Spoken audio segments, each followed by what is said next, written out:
Salut l'équipe, aujourd'hui grosse vidéo de la Saint-Etienne. Tout d'abord, il y aura donc de parties. Première partie où je débrieferai le match nul des Verts face à Grenoble samedi, score fait un but partout. Et puis le mercato parce que ça a pas mal bougé. Je ferai un mélange du mercato, les arrivées, les départs, parce qu'il peut encore avoir des départs parce que certains marchés sont encore ouverts. Et on sait que Saint-Etienne veut se débarrasser de certains joueurs, mais j'évoquerai les possibilités, et il y a aussi la possibilité du joker médical ou du joker.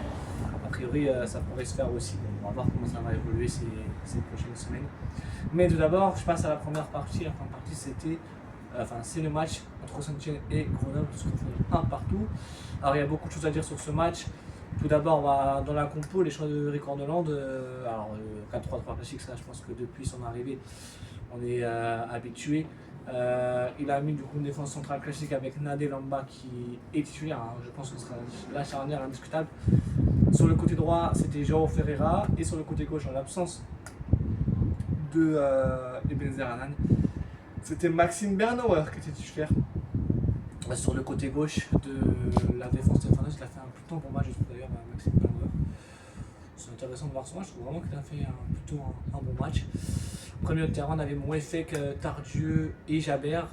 Jabert qui est sorti, j'espère que c'est pas trop grave pour Mahmoud Jabert. Et puis Mouefek qui a été sorti à la mi-temps parce qu'il a été préservé. Et puis devant, on avait Cardona à droite, David Ajuli à gauche, Dupuis en pointe.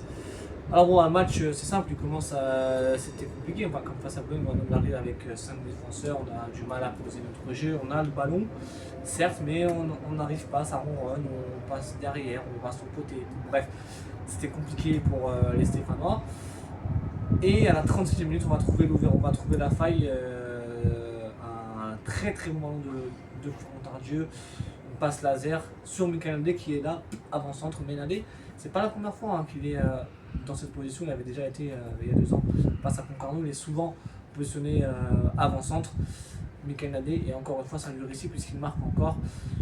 Il a la réussite, c'est vrai, il finit plat du pied droit, et ça fait 1-0 à la mi-temps, et on se dit, les Verts ont fait le plus dur et qu'il faut tuer le match. Et parce qu'on sait pas, on tue pas le match, car on aura 2 situations chaudes. Tout d'abord, ça vient du côté gauche, il y a un ballon, et le ballon rebondit, on prend bien volé, c'est stoppé par Diop, et puis la deuxième c'est un centre de João Ferreira côté droit, et puis malheureusement il met le pied, mais il tacle, malheureusement c'est pas à côté. Et puis bon, après dans ce genre de match, tu connais, 76e minute de jeu, centre parfait du Grenoblois, il faut le dire, il est parfait, qui a pris sur la tête de Diaby, qui est entre les 2 défenseurs et qui arrive encore à passer la tête. Moi je comprends pas ça, mais bref. Ça fait un partout, et les Verts sont mal le match à la fin, mais c'est compliqué. Et on en restera là. Le bilan est pas trop mal, on va dire, pour les Stéphanois. Sur ces 4 premiers matchs, on est sur 4 matchs en défaite, 2 victoires de nul, c'est pas trop mal. Je pense que tout le monde aurait signé pour ça en début de saison. Donc voilà, bien sûr, maintenant l'heure de vérité approche avec le mois de septembre. Et puis maintenant c'est la fin du mercato, donc on sait à peu près quel effectif on aura. Mais pour moi c'est plutôt positif. Et les choses positives, c'est Maxime Bernauer côté gauche. Pour moi il a fait un bon match. Pour un poste qui n'est pas le sien, même si je pense qu'il doit sortir sur le jour où on va pour empêcher le centre, bref. Mais en tout cas il a fait un super match Maxime Bernauer. J'ai bien aimé Nadé aussi avec Lamba. Ferreira j'ai bien aimé aussi. Au milieu, Jabert, il a été très bon, mais malheureusement, il a dû sortir assez logiquement parce que vu le tacle de Gaël Paquet qui mérite carton rouge, je ne vais pas en faire l'histoire. Mais en tout cas, Jabert est sorti à la mi-temps et on a vu, ça a influé sur le jeu très clairement. Mouefek est sorti, commencé par Gadegbekou et Jamali. Certes, c'est des jeunes, c'est de bons jeunes, je pense, mais ils n'ont pas le même impact que ces 2 joueurs-là, et ça se sent sur le terrain quand on a manqué de créateurs dans ce milieu de terrain, que ce soit Gadegbekou ou Jamali. Après, je pense que c'est des bons jeunes et qu'au fur et à mesure de la saison, on s'en puissance, mais là c'était compliqué pour nous 2 jeunes. Plus Stéphanois. Et après on a eu la rentrée de Stassin à la place de Dufus. Moi j'ai pas trop aimé son match à Dufus, honnêtement, j'ai pas du tout aimé son match. Après attention, c'est que début de saison, il a fait que 3 matchs, il faut qu'il s'acclimate aussi. Le championnat de Ligue 2 il est compliqué, t'as moins d'espace en Ligue 1. Mais moi, personnellement, j'ai pas aimé le match de Dufus, Stassin c'était compliqué. bon voilà, après c'est le foot aussi, tu peux pas toujours faire des matchs exceptionnels, les mettre 4 ou 5-0, même si c'est vraiment ce qu'il faudrait, le foot c'est pas comme ça, malheureusement, et heureusement pour la beauté du sport, sinon si tous les matchs on gagne qu'à 0, bah, c'est pas drôle, hein. Si vous regardez en Ligue 1, regardez par exemple le match du fou entre le PSG et Toulouse, c'est un sacré match aussi, Lorient qui est en pré français. Ah, c'est ce genre de match qu'on aime, hein. Quand on suit le football, c'est le genre de match qu'on aime. Voilà, après, bon, en Ligue 2, on sait que ça va être compliqué. Beaucoup d'équipes vont mettre le bus face à nous. On n'est pas surpris. Mais maintenant, je pense que voilà, avec l'effectif qui est à disposition, je pense qu'on va devoir trouver des leviers pour les blocs bas. Pourquoi pas les frappes loin. Mais on n'est pas le seul dans ce cas-là à jouer les blocs bas. Mais c'est sûr que c'est compliqué. On verra face à Clermont. Enfin, je pense que là, face à certains matchs qui vont arriver, je pense qu'on va jouer contre des équipes qui vont jouer au jeu. Donc je pense qu'on pourra plus mettre facilement tout notre jeu en place que sur les 2 derniers matchs. Mais bon, c'est plutôt pas mal. 8 points pris sur 12 possibles. T'as peu de la moitié des points pris. Donc voilà, c'est quand même plutôt satisfaisant pour un premier bilan. Il reste là, il y a 5 grands matchs qui vont arriver jusqu'à la prochaine trêve internationale. Donc voilà, puisque tu vas affronter Reims. Enfin, tu vas aller à Clermont, tu vas recevoir Reims, ensuite déplacement à Amiens, réception de Guingamp et déplacement à Montpellier, donc ça fait 5 matchs. Ah, si on prend 7 points, c'est pas mal aussi, hein. 7 points, ça nous fait 15 points. C'est pas trop mal, si on peut faire ça serait pas trop mal. On verra, mais pourquoi pas. Donc voilà, les Verts sont toujours leaders à la différence de but, et ça aussi c'est positif. Il y a un effectif complet, mais ça je l'évoquerai. Donc on verra où on peut se situer, je pense, après le match de Montpellier. Et je pense que on verra si Charles Mus ou pas, mais c'est vrai que c'est intéressant de voir l'évolution qu'il y a. Après, c'est vrai que l'état d'esprit est intéressant, les mecs qui se battent, ça, ils essayent, même si c'est compliqué, ils essaient de se battre. Donc ouais, c'est plutôt positif et satisfaisant de voir des guerriers sur le terrain. Ça change un petit peu, d'avoir un président ou d'avoir des autres gens fermes, c'est pas mal aussi. Mais voilà, en tout cas, bon, je peux pas dire qu'on a des regrets parce que c'est un match compliqué.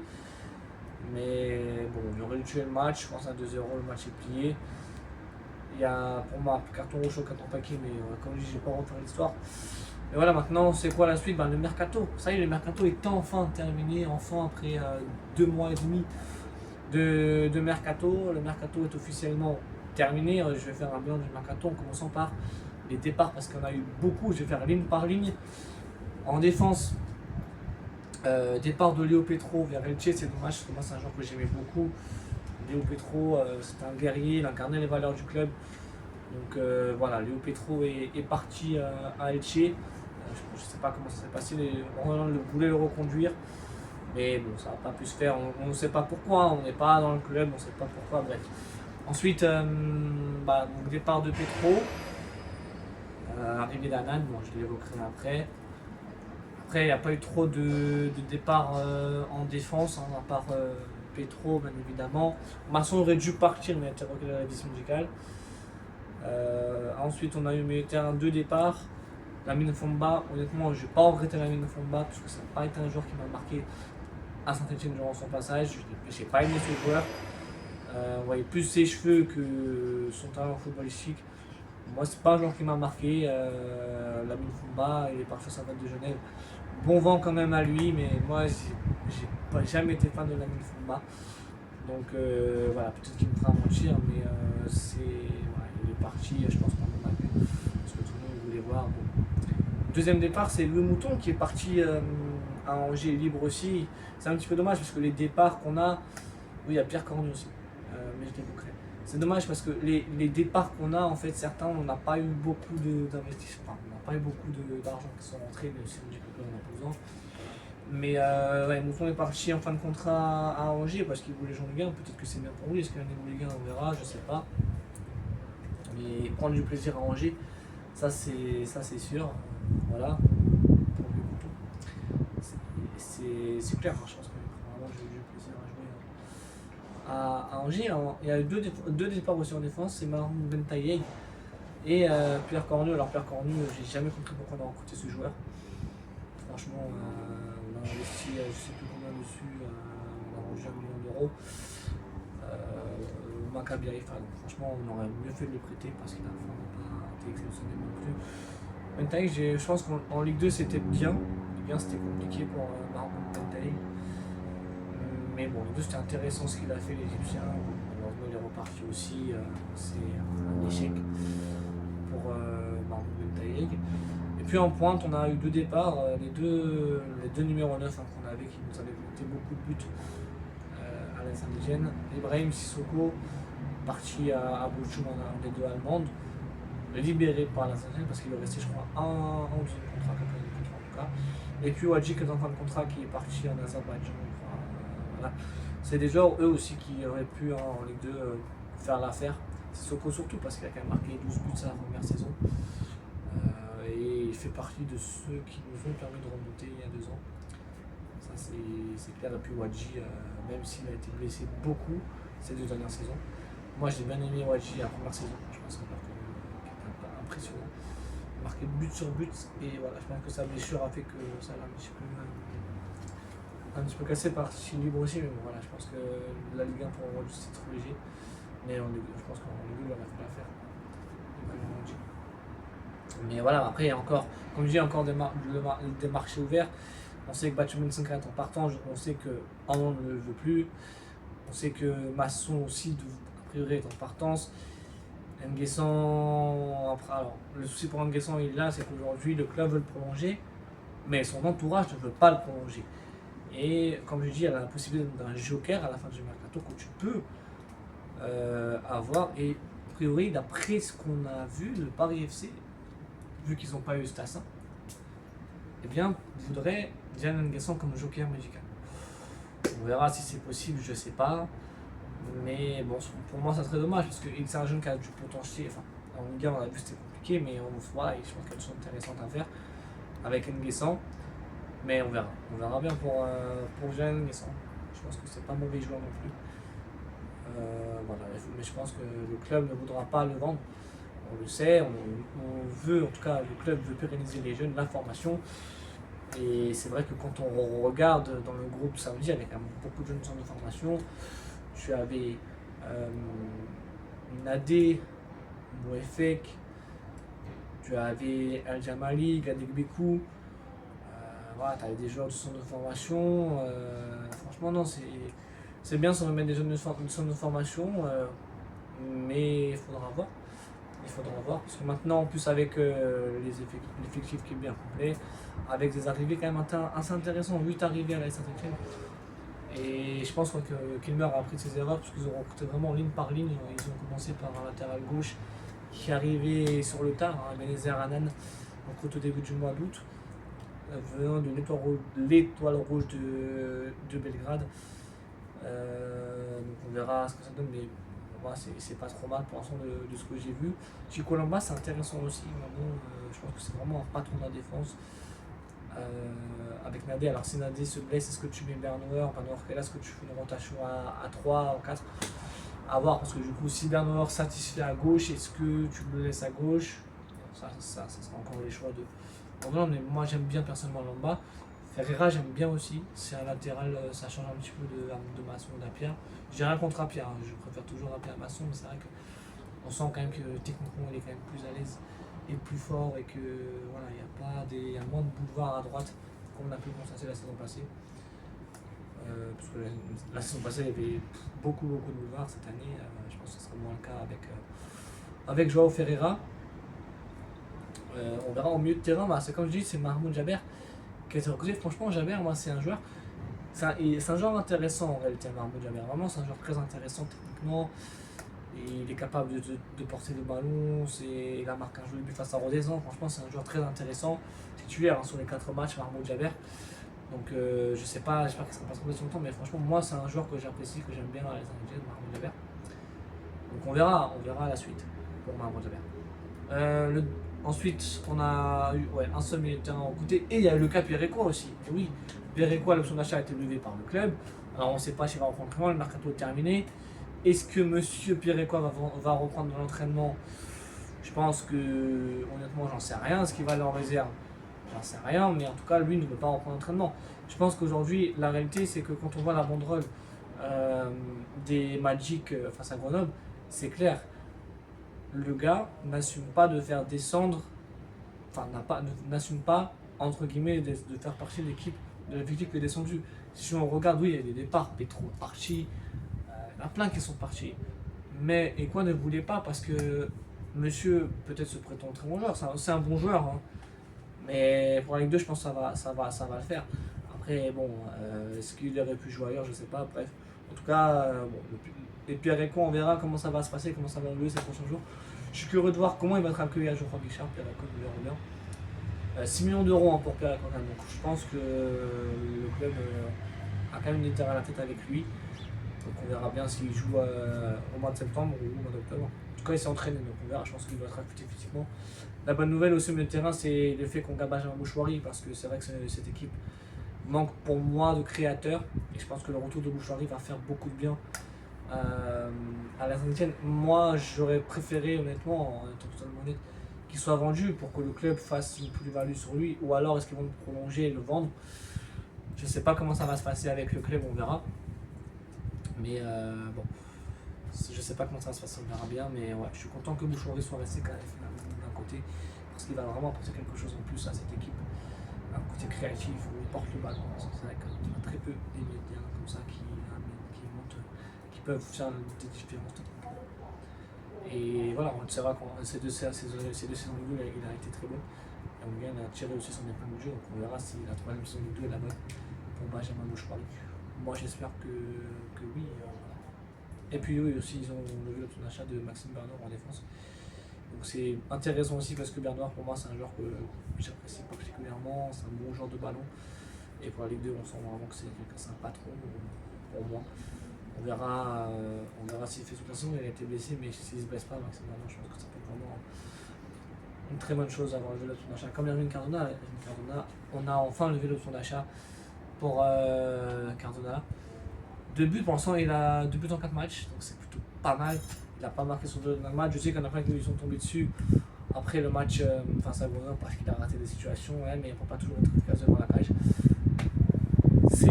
C'est comme ça, mais au moins d'un côté Cardona c'est celui qui a mis le feu, parce que David Ajvili c'était compliqué, mais Cardona c'est celui qui a mis le feu, donc pour moi c'est une bonne nouvelle de l'avoir regardé. Et puis David Ajvili voulait partir, mais finalement lui en tout cas par rapport à quoi il est resté pro, et là je pense que maintenant on va voir juste mais je pense que voilà, le fait que le mercato soit fini, il sait qu'il est stéphanois, je pense qu'il va devoir, je pense qu'il va pas avoir le temps de se donner à fond.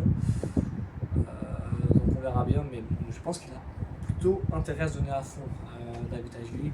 Un peu comme ça, donc maintenant il va falloir digérer, se laver la tête pour lui et repartir sur une nouvelle saison et paf. Garcia dit qu'il veut rejouer la Coupe du Monde parce qu'il faut qu'il parte ailleurs. Oui, d'accord, peut-être que la Ligue 2 c'est pas il y a très peu de joueurs de Ligue 2 qui jouent à la Coupe du Monde. Mais t'en as certains, donc pourquoi pas. Si Sassa imaginons plante 15 buts, je suis pas sûr que Rudy Garcia va dire non, je viens pas.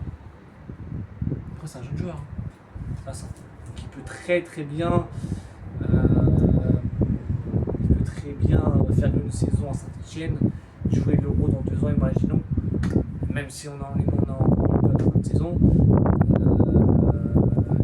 je pense qu'il partira cette fois-ci là, tu peux pas rester tous les 2, je ne pense pas qu'il y ait raison tous les 2, on verra, mais je pense qu'il partira si on ne le monte pas. Mais moi franchement je suis plus rassuré parce que devant je se retrouve qu'avec Dufus et Nguessan, là je se retrouve avec Nguessan s'il part pas, Dufus et Stassin en pointe. Après t'as Boaki qui peut jouer en pointe et t'as Cardona, même si Cardona je pense qu'il est plus à l'aise sur un côté. Mais voilà, en tout cas c'est plutôt positif ce mercato, on verra ce que ça donnera sur le terrain. Mais maintenant ouais, je pense que c'est vraiment une autre saison qui commence, parce que la saison commence vraiment cette fois-ci, parce que bah t'as plus le contrainte du mercato, tu sais que tu vas avoir les joueurs. Vraiment, je pense que c'est positif, et même en donnant il va souffler. Et bravo à Kilmer hein, d'ailleurs, parce que franchement ils sont pas cédés. On sait qu'avec Romain Cayazo on aurait vendu Stassin et David Ajvili, c'est une réalité. Mais vendu son Stéphano, on verra s'ils partent cet hiver, moi je pense pas. Mais en tout cas, bravo à Kilmer. Et puis d'ailleurs ils ont surenchéri encore, le PFC a fait 26 millions bonus compris. Saint-Etienne voulait 42 millions sans bonus et il voulait 6 millions de bonus. On va quand même à 48 millions pour 500, quasiment 50 millions, ça veut vraiment dire qu'ils ont vendu et que les mecs ils sont du genre en affaire. Hein. Ça c'est clair, net, précis. Voilà, il n'y a pas de. Choses comme ça. Et voilà, c'est bravo à Kilmer et puis maintenant on verra. On verra ce qui va se passer cette saison. Mais j'ai hâte de voir un petit peu tout ça. J'ai hâte de voir tout ça. Alors moi je vous retrouve certainement pour faire le débrief du match début vendredi. Donc samedi je pense que je ferai le débrief du match de l'équipe de France face à l'Ukraine. Et puis il y aura une autre vidéo la semaine prochaine pour le débrief du match face à l'Islande. Et puis après samedi, c'est pas samedi prochain, pas samedi là. Samedi 12, Saint-Étienne ira à Clermont. Et je sais pas si je serai en live, mais j'essaierai de regarder le match. Et puis on verra quand je serai au stade, mais en tout cas il y aura plein de vidéos qui vont arriver ce mois-ci. Soyez à l'affût des notifications parce que ça va bombarder de vidéos. Voilà, en tout cas c'est tout pour cette vidéo, le mercato, le match face à Grenoble. Et maintenant on passe à la trêve internationale. On espère qu'on va récupérer des joueurs comme Jabert ou autre. Il n'y aura pas un âne, mais j'espère qu'on va récupérer des joueurs.